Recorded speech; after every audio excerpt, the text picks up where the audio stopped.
at Box Talk, Box Corner.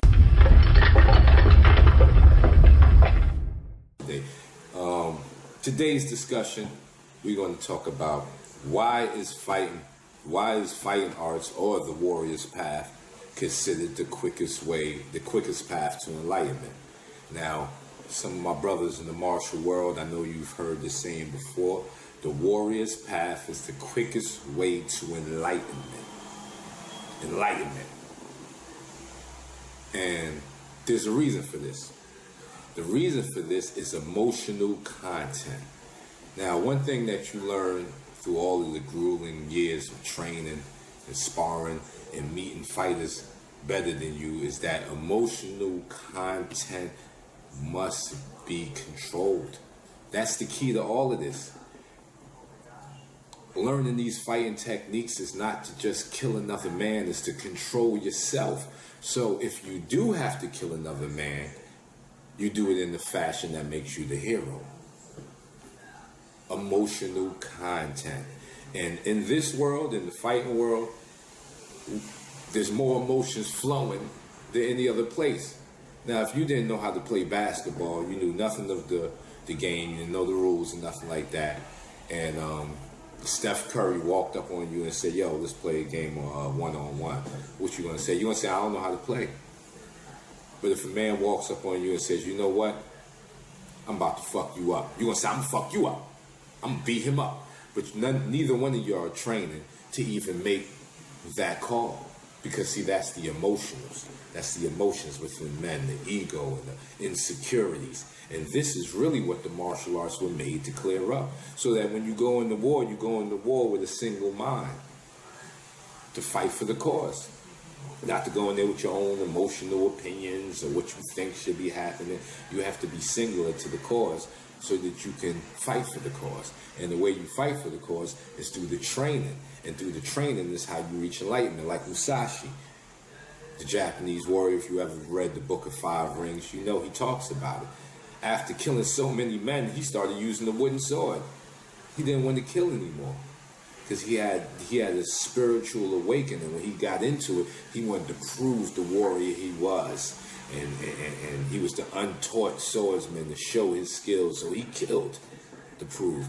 And after that, he figured out that the killings, for each man that he killed, he lost a piece of himself. So instead of killing, he started teaching lessons. And then he reached the stage of enlightenment.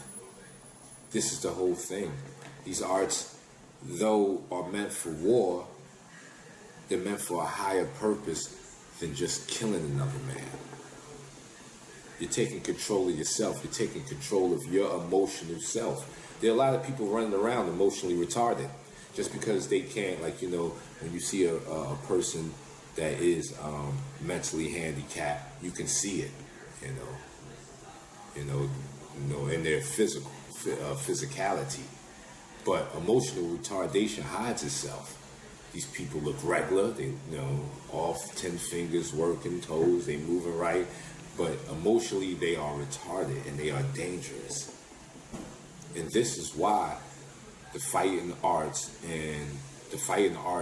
to me, should be made mandatory for all men. So emotional content can be worked on. And because of that, we'll have less wars. I'm not saying we won't have no wars. We'll have less wars. And then the wars we have will have proper causes because we have emotional content. It's just like walking around, you get a new pair of sneakers and someone steps on your sneakers. Is the penalty death for him? Should he die because he stepped on your sneakers? See, emotional content will tell you to let him go and let him off the hook because you're protecting yourself too. You don't know what can happen. Like, no one can call a war. No one can call a victory. You just fight and you get the victory. That's all you know. Just like no one calls knockouts. There's no, Ali did it in the way and it was kind of tricky, but by the numbers, he wasn't calling them all the time because no one can call the knockout. The knockout just happens to work. You working, you in there, and then he disappears and they're pushing you to a neutral corner. You don't know it's coming. And that's like the same thing. That's like the outcome of a war. You don't know, you just fight. But with the emotional content, you fight correctly, and you higher, and you give yourself a higher probability of winning. Emotional content is at the heart of all martial arts. It's to gain back yourself, because emotions are dangerous. They're like Gatling guns. And if you are not training to use these Gatling guns, not only will you shoot everybody in the crowd, you have a good chance of shooting your own face off.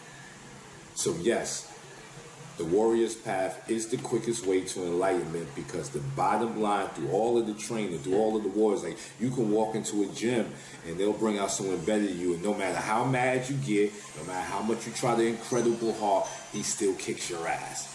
And through that lesson, you learn emotions have nothing to do with this. Skill, repetition, training, hours and hours and hours and hours and hours of training, changing muscle memory, changing how your subconscious reacts. Fast twitch muscle fibers get better. That's where it's at. And within all of that and trying to train that, you get emotional content.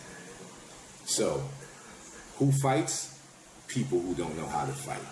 It's your boy here at Box Talk, Box Corner. I got a little long-winded on this one, but, I had some emotional attachment to this one.